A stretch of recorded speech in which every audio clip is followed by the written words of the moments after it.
Cuando hablamos de la iglesia, generalmente pensamos en una estructura. Pensamos quizás en un edificio, una catedral, algo con una cruz de madera, con una cruz de metal, con un Cristo crucificado. Pensamos en algunas bancas, en una estructura. A veces podemos pensar en un lugar que está un poco más alto, donde las personas se ponen ahí para predicar, o quizás un lugar un poquito más cerca. Pero la iglesia es mucho más que eso. La iglesia no es un lugar, no es una zona donde nosotros nos podemos parar y compartir en comunidad, sino que es la comunidad misma. ¿Qué es la iglesia? ¿Qué es la iglesia y para qué sirve? ¿Por qué no podemos hacer iglesia en nuestros hogares de manera solitaria? ¿Por qué no podemos estar solamente nosotros y Dios para hacer iglesia? ¿Por qué no podemos simplemente saltarnos a Jesús? Sería mucho más fácil saltarnos al Hijo e ir directamente a Dios. ¿Por qué no puede ser de esta manera?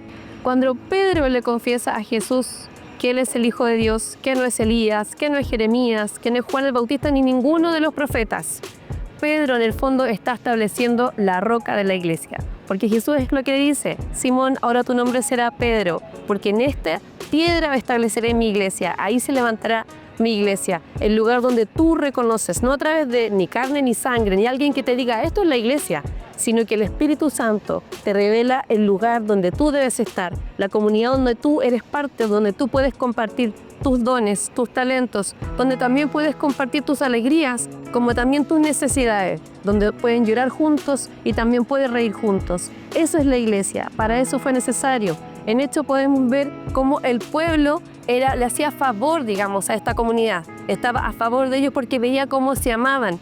Esta es la diferencia. La iglesia es el lugar donde los valores toman otro sentido, donde los valores se invierten. La iglesia es el lugar donde el mayor tiene que ser el más pequeño, donde el primero va a ser el último, donde nos tenemos que poner a la altura de los pies de este mundo que necesita que lavemos sus pies, simplemente para sentir amado.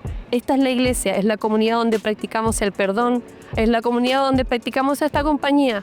Es la comunidad donde practicamos todo lo que aprendemos en soledad con Dios, todo lo que aprendemos de nuestro Maestro, Jesucristo. Es donde ponemos en práctica estar con nuestro hermano y hacerlo hermano, reencontrarme con Él cada día, en cada instancia, día a día, no solamente en un culto, en una reunión de domingo, sino que en cada instancia hacernos hermanos, hacernos familia para formar esta comunidad tan necesaria para compartir cada actividad de nuestra vida, la iglesia. Eso es lo que somos.